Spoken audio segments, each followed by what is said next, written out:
Hello, everyone. I am Geraldine Farrar. Oh, I was the toast of Europe in the Metropolitan Opera in New York.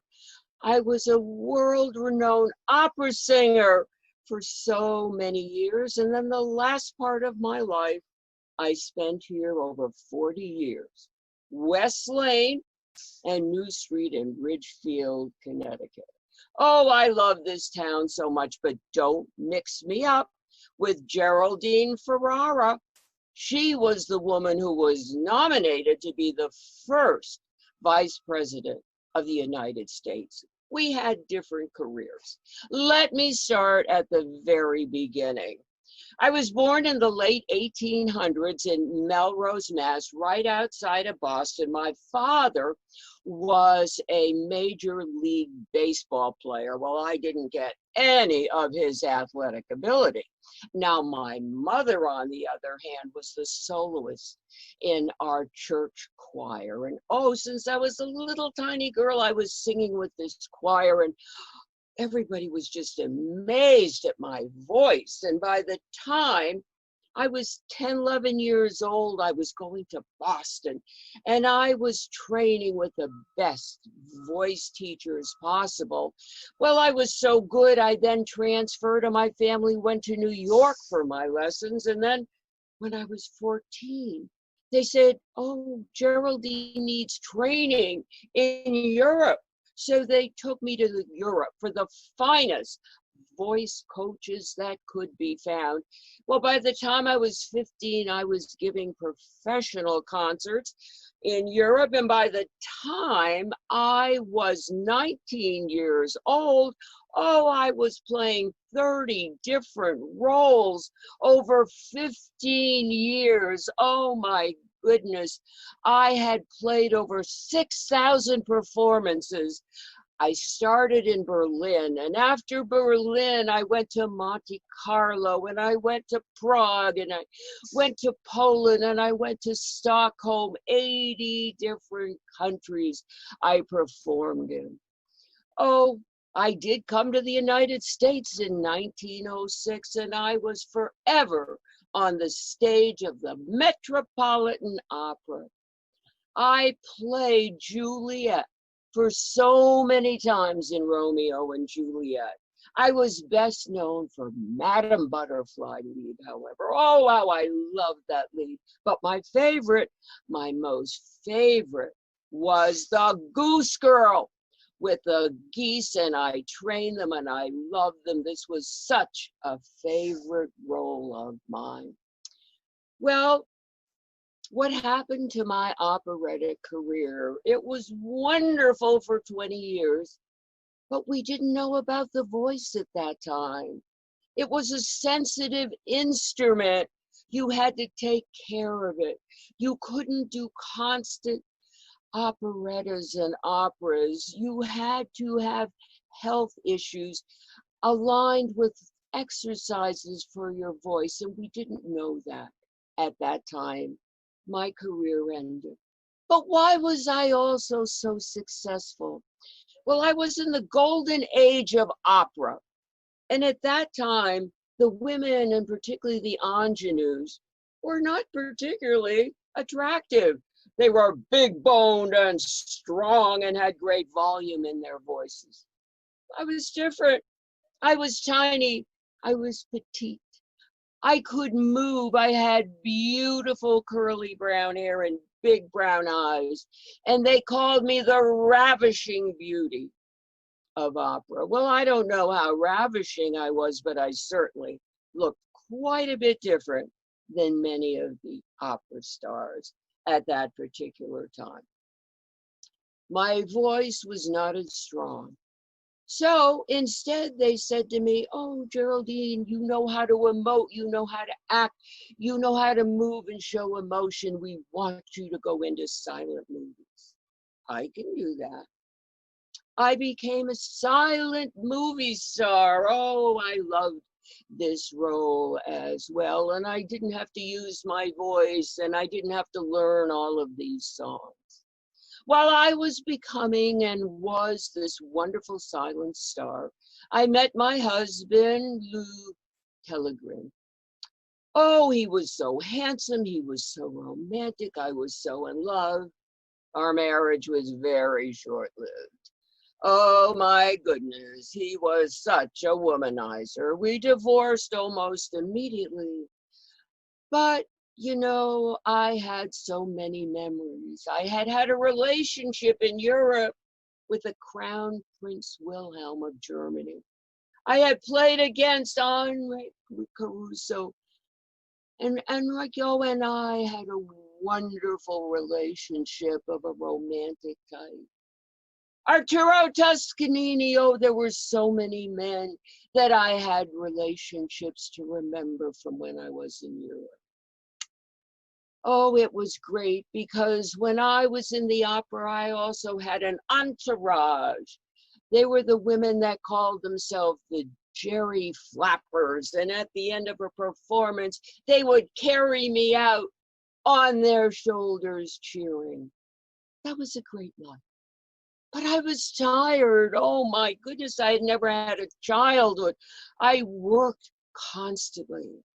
And I sat back and I said, you know what I want? I want a house in the country. I want gardens. I want a place for my dogs. I want to sit back and watch thunder and lightning storms. I want to be able to walk to town. I want to be able to have plumbing problems. I want to be just like everyone else. And that's when I found my beloved Ridgefield. I found Fair Haven on West Lane, beautiful gardens, and I had all of my friends from abroad send me seeds from every foreign country, and I had a friendship garden, an international friendship garden of the most beautiful flowers. Oh, I loved my house there. I said, what am I going to do with my time now that I live in Ridgefield? And I found there were a lot of people who were isolated and old and handicapped. So I started what I called the Sunshine Girls.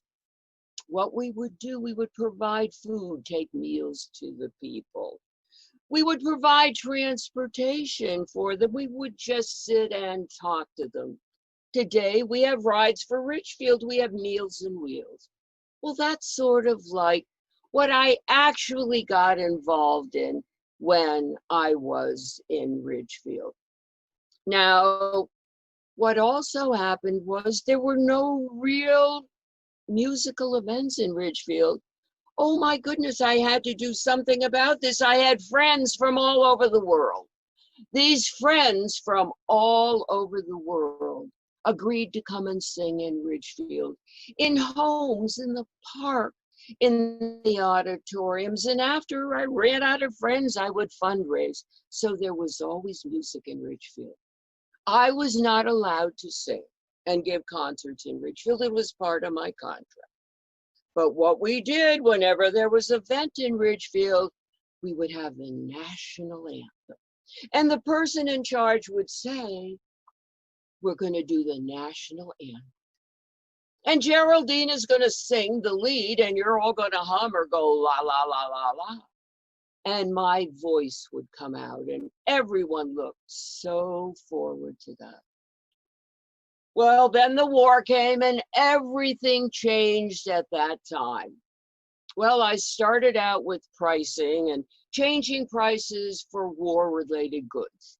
And they moved me up to rationing. And I was at the Bailey Avenue School rationing oil and gas. And I was really good at things, so they kept moving me along. And they said, with your name, your organization, and your intelligence, we're going to put you in charge of the war bond selling campaign. So I did that. And of course, we all joined the Red Cross, and we were trained in so many areas so that we could help out there as well. I also went into the civilian corps, and I helped with the war movement, with tracking the planes, and I was really good with the Civil Air Patrol. And they wanted to move me up, and I said, wait a minute. You know, I came in as a private. I like being a private. Please don't move me to general. The one thing I did that I really loved the most when I was in Ridgefield, I was part of the military transport corps.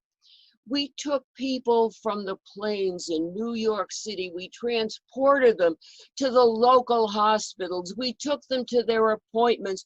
We brought their families. Oh, we provided such a vital item to the people in Ridgefield during the war. I was so proud to lead up this organization.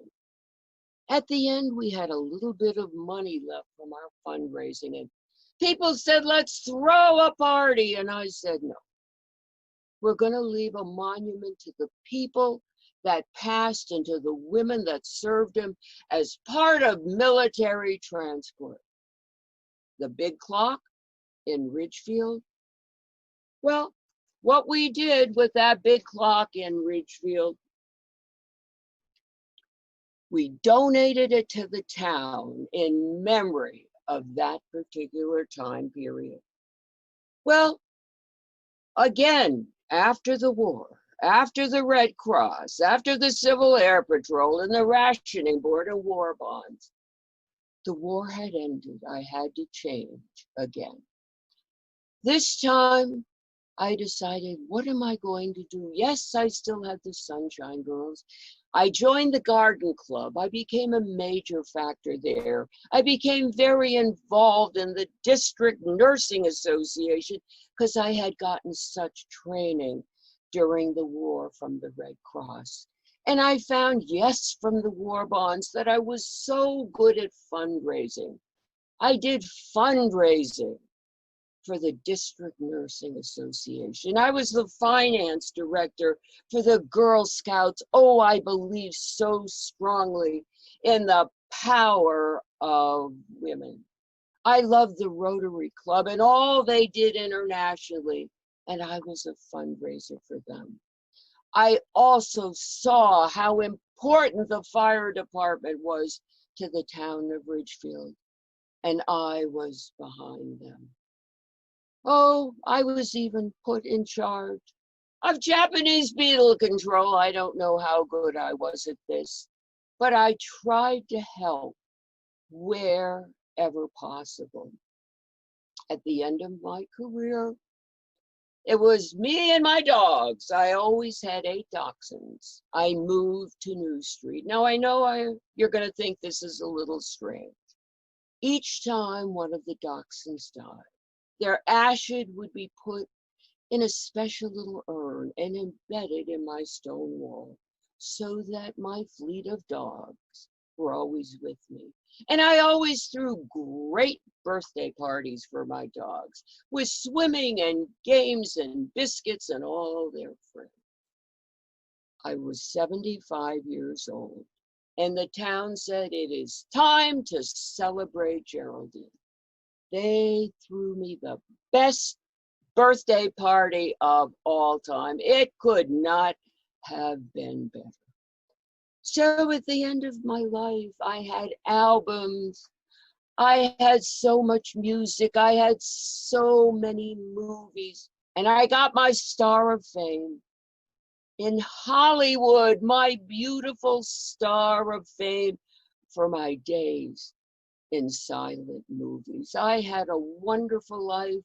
I lived to 85. I died of my heart condition. I was given a funeral in Ridgefield, and I was buried in Kensico Cemetery in Valhalla. And I think what my life shows people is, live your life to the fullest in the beginning, have the best career ever. But then step back when you retire and figure, what can you do?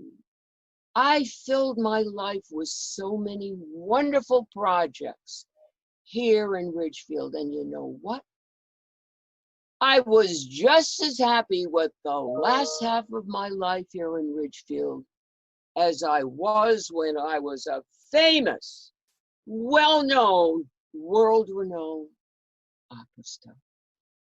Thank you for listening to my story. Next week, you're going to hear from Jolie Gabor. Oh, what a life she had. She lived on Peaceable Ridge and Oskaleta Road, and she is known for Magda, Ava, and Zaza, the beautiful blonde bombshell daughters from Budapest. Thank you for watching.